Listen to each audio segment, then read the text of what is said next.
I've decided that I'm going to make a few videos about things that I care about and things that I have opinions on and have learned a lot about over the years and that make me who I am, and simply to start a conversation.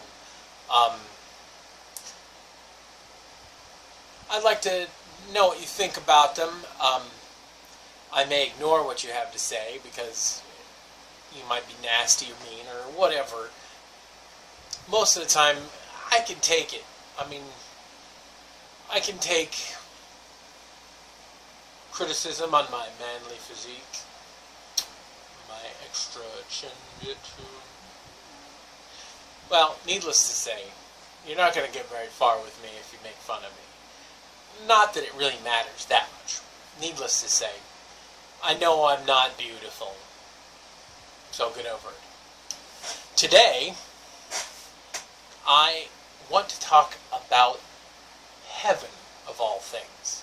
Now, those of you who have seen my other videos know that I'm an atheist, and hardcore atheist. I'm not kidding around. I really believe there is no God.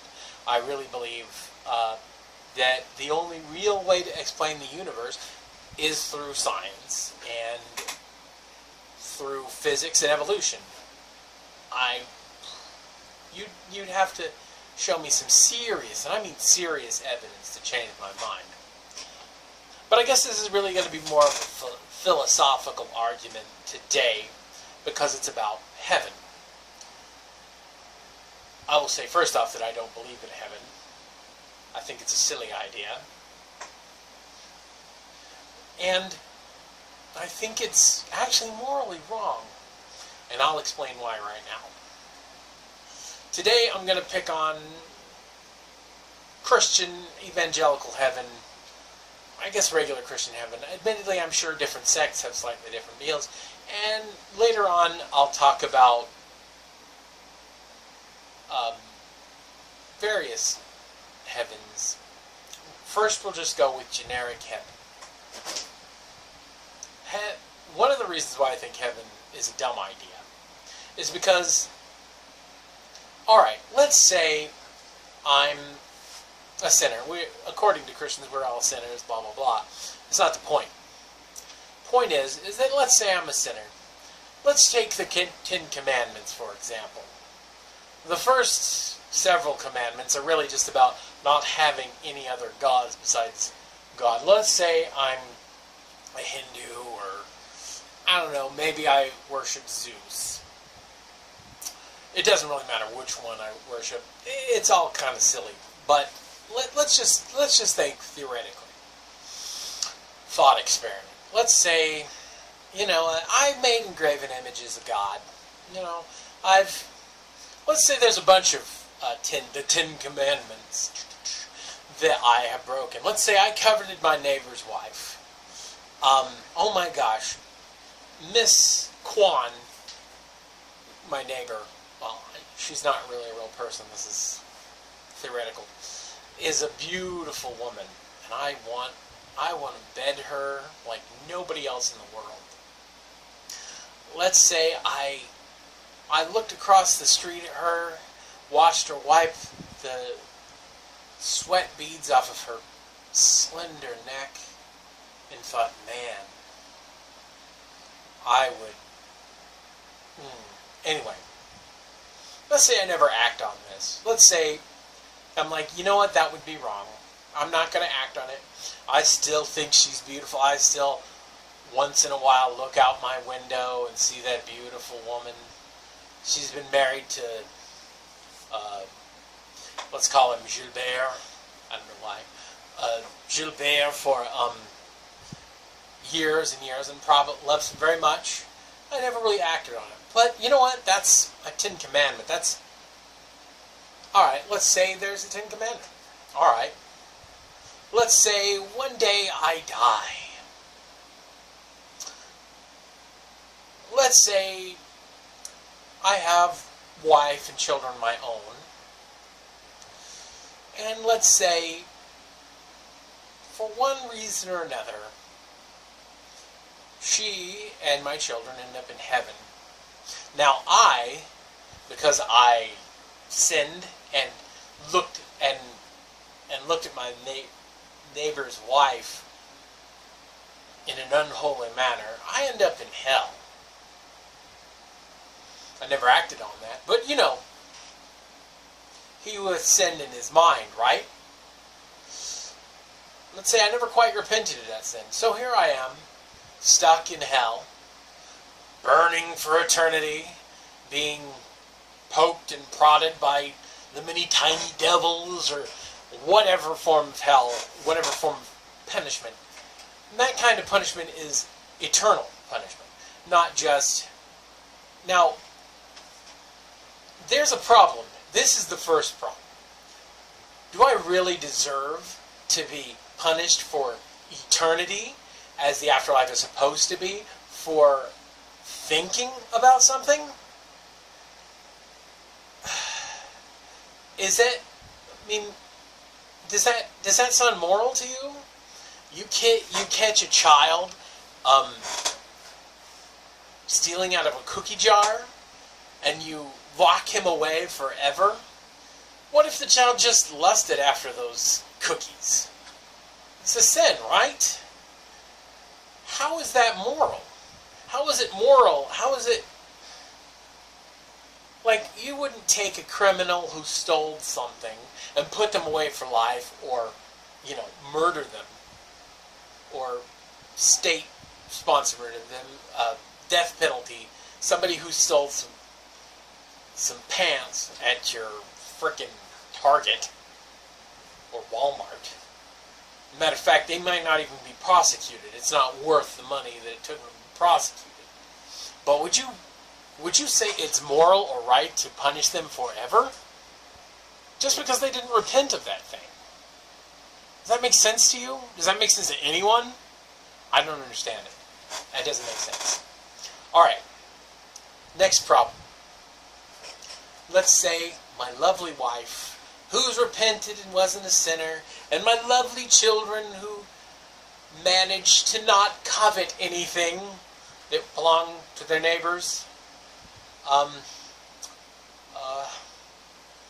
Yeah, that's not going to happen, by the way.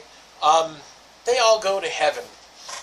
They're in their Father's house, and there's many mansions, and the streets are paved with gold. Let's say they're in that house together, my family, my beautiful family, my sinless, impossibly sinless, or repentant family.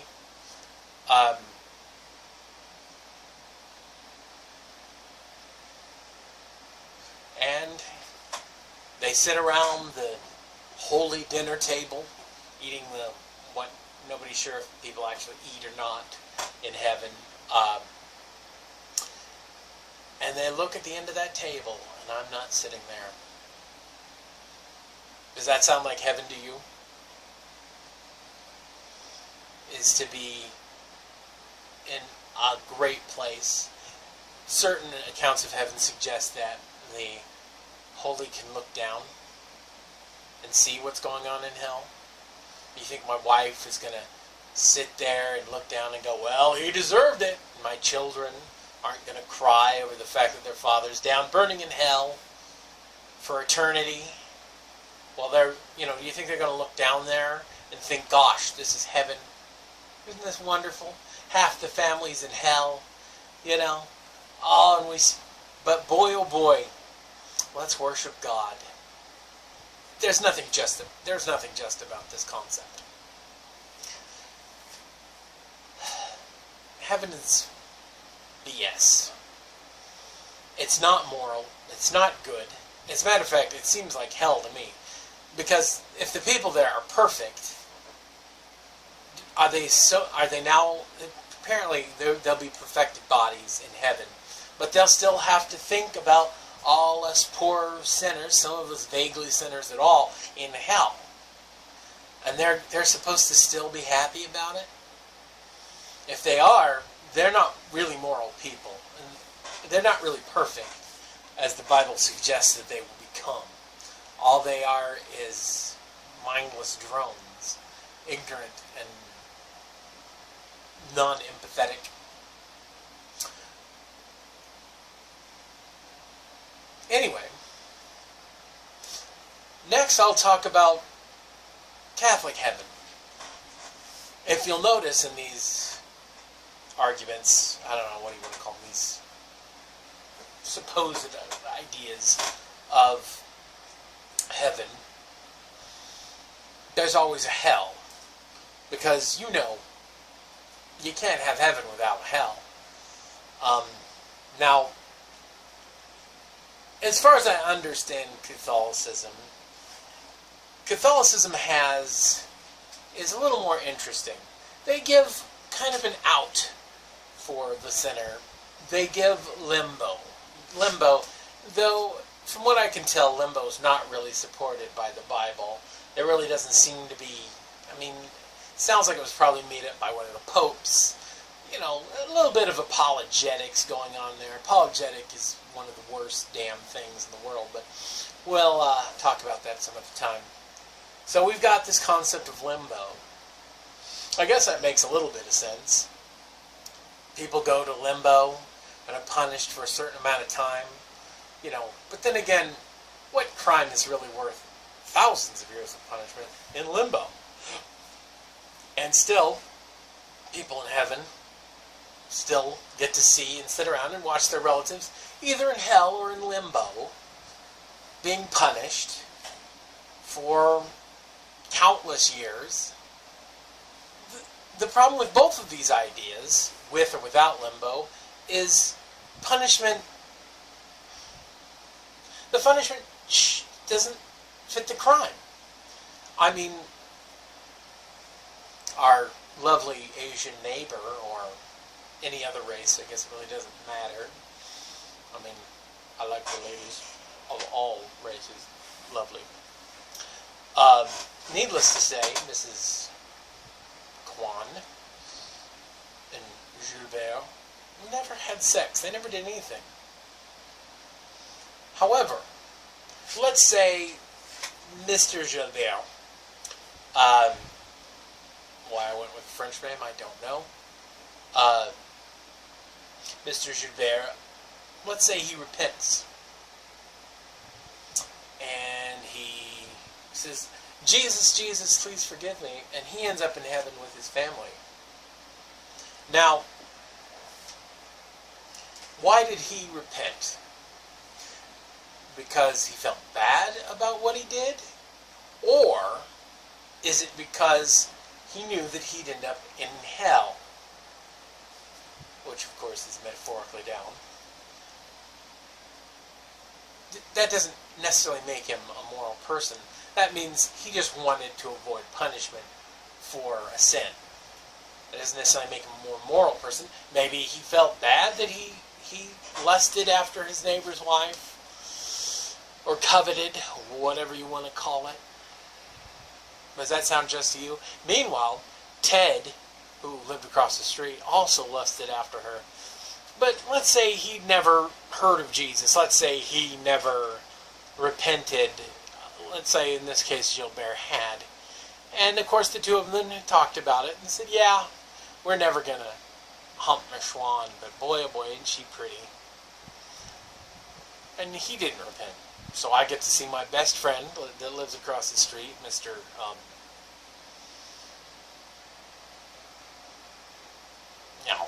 Bundy. Say Mr. Bundy. I get to know and see every day that he's burning in hell for something that I'm not.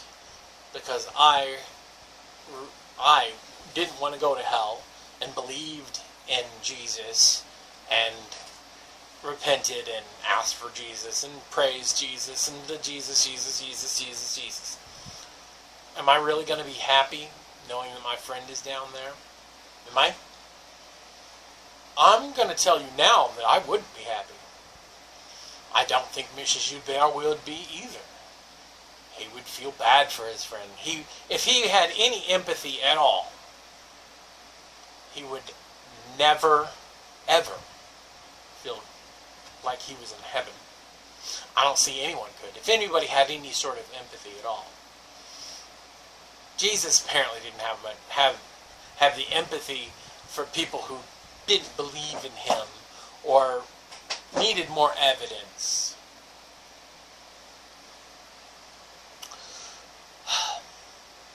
heaven's nonsense.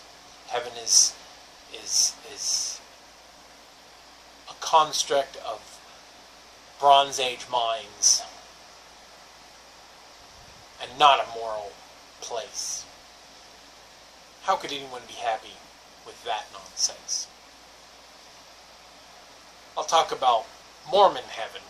I was raised Mormon, so I figure they get their own deal because their ideas of heaven are going to need some explaining first before I talk about why. And believe me, there'll be some of the same reasons. Catch you next time.